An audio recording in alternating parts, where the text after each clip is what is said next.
I've talked before about water and how water is different in a way when we look at it from, say, looking at clouds. So looking at clouds, we tend to bring our memory to it and we, oh look, it's a face, you know. We see that because the forms can mimic what we have in our memory. But with the forms in water, there's no such parallel. So my feeling about water is that there's something to be learned from water because we're not bringing anything to it. Now, for example, if I spit in the water, it creates ripples. Just a tiny drop of spit. Those ripples are still going. They're bouncing off the dock. They're combining with other ripples. But they're only just now fading away. Right? Now that's a small amount of energy added to this river. Now the flow of water here is not very turgid at the moment. There's not a lot of waves. There's a sort of a scintillating chaos to it. And as I've said before, if you look at a river as a passage of time, then in a sense, these patterns could represent chaos. So in a way, there's a sort of chaos that is an ideal state. I'll come back to that. Here's something else we see in the water. This is basically an accumulation of human shit, literally. So anyway, it's one thing to be living in a state of chaos, because in some sense, chaos is a good thing. So the classroom of 2-year-olds, or second graders rather, you would expect chaos to some degree. And if you don't have chaos in that classroom, then it's, in a sense, you have a totalitarian regime. Anyway, what I want to talk about today is the mind and body. And fix my hair there. And with the mind, we have a mind, animals have a mind. With the animal mind, a lot of times there's not a lot of learning from the parents or the culture because many behaviors are instinctive. But in our case, there's all kinds of stuff that gets poured, literally like a pitcher, into the mind from our very earliest ages.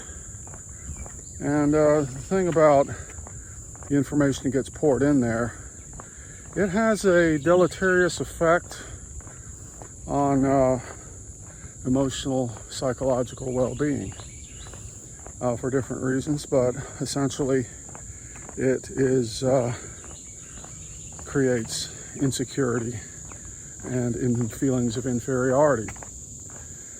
So when that happens, say for example, you have a contest in school, spelling bee, or it could be a beauty pageant or whatever you like, and you have 20 contestants.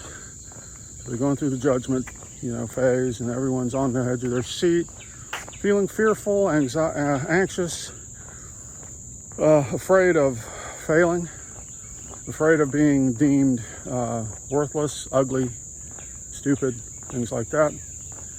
And what may happen is that, okay, well, we just took out 17 contestants, now we're down to the top 3. Okay, well, you 17, you go fuck off somewhere because you're ugly and stupid. We don't,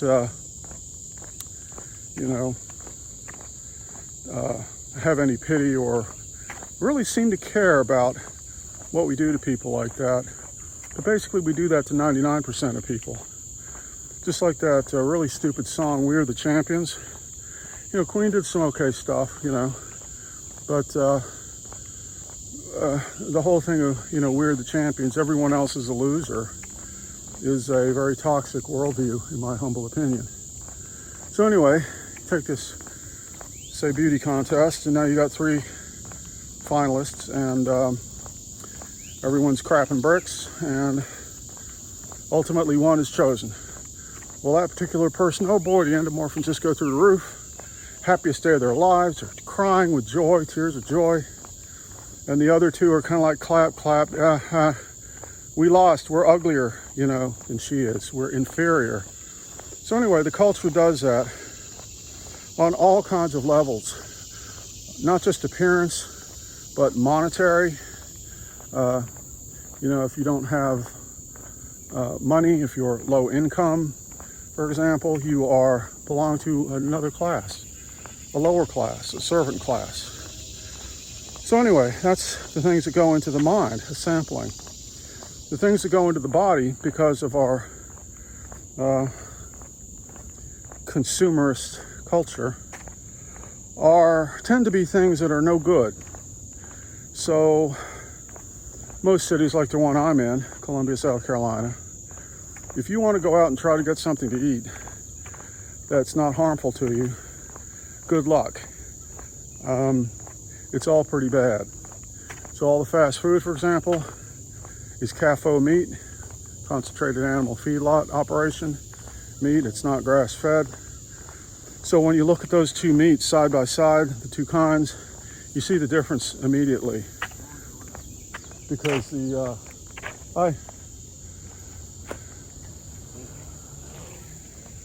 the CAFO meat is quite obviously sort of diseased and artificial in some sense due to hormones and antibiotics and things like that.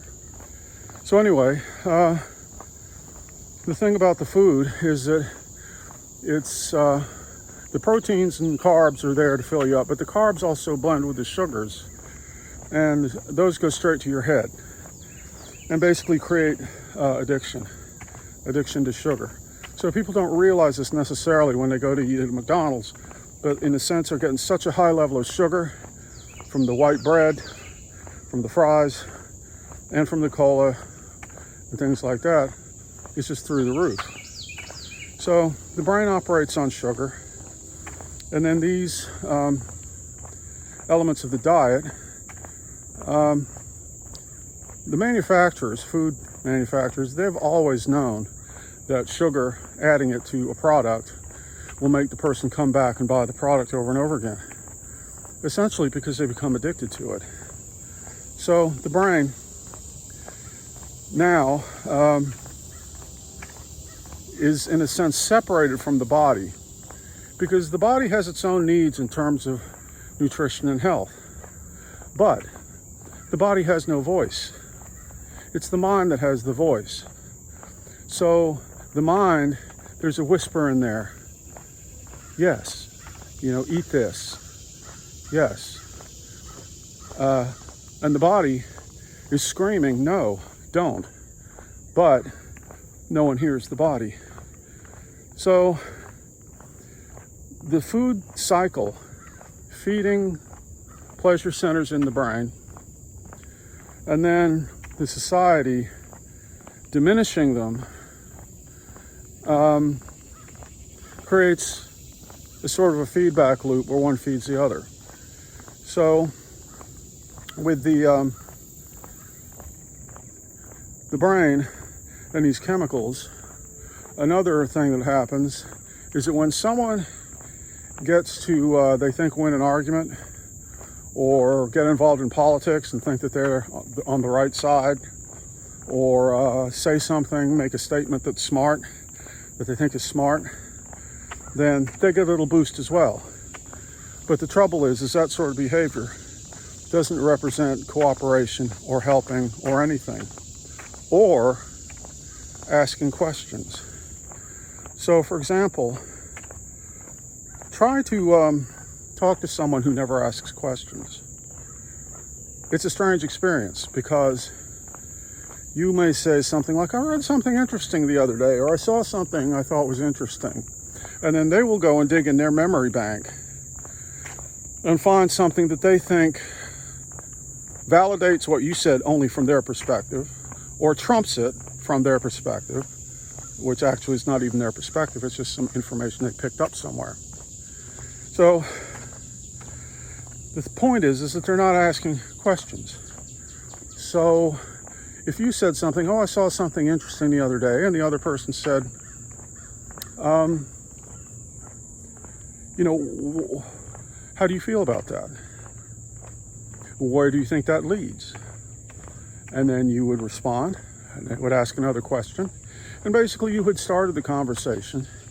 So, in a sense, it would be like a news interview or something like that, where the other person is helping you to get this information out. But you'll find that people don't necessarily do that.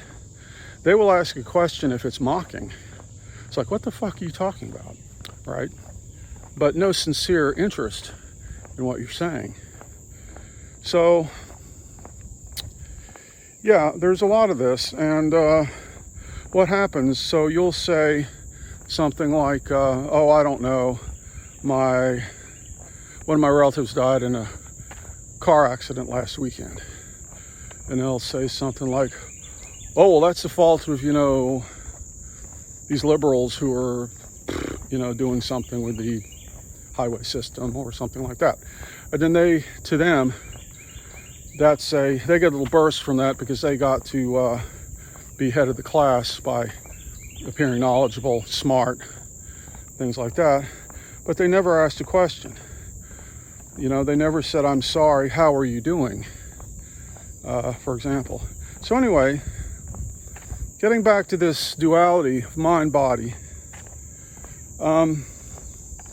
the mental health combined with the physical health, what's gone into the mind and what's already in the mind, and then what's going into the body and staying in the body.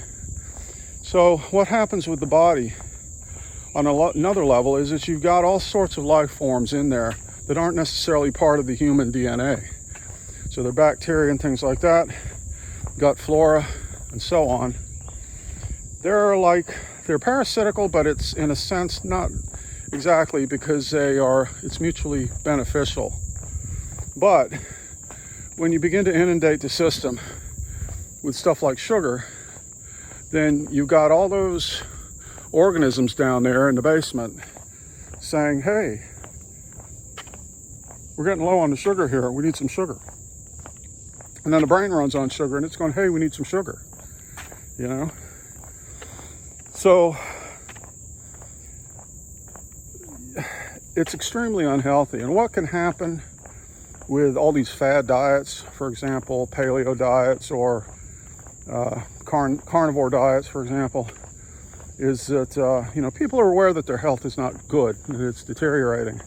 They want to do something, but they don't want to do away with the pleasure hit that they're getting.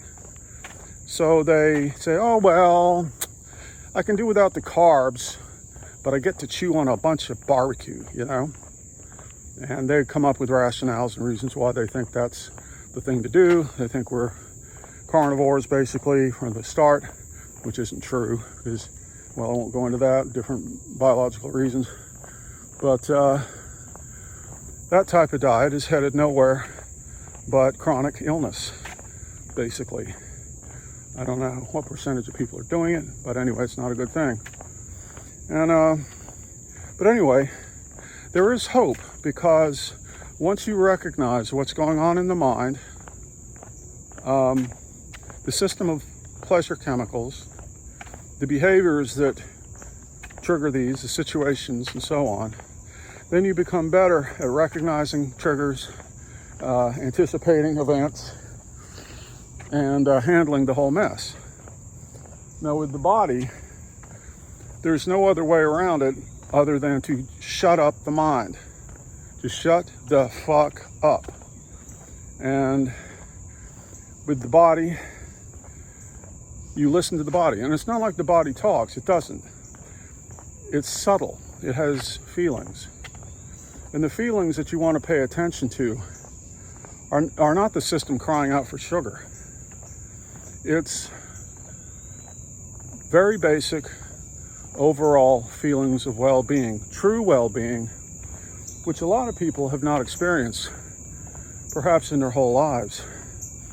Now, you can attain this through yoga and things like that, but there again, yoga is also about nutrition and diet as well. So, if you get to the point where you are fed up of being in this endless cycle, this loop, then the thing to do is to completely, totally abandon junk food and especially sugars, and figure out what your diet should be. Now I can go into that next time, as I'm about at the end of the walk here, but that's what you do. You just turn your back on that stuff. So, you know, you don't eat the dessert. You don't eat the sugar. And you don't get into the thing where it's like, well, I'll let myself do it today. You know, it's special occasion. No, you don't do that. You just simply don't do it. And you may find that you get peer pressure from others. It's like, oh, but it's Sally's birthday. You have to eat some cake. It's like, no, sorry. I can't. Thank you. So anyway, I'll leave it there. And that's basically the solution to reclaim your health, reclaim your body, the voice that your body has, and escape these traps, basically.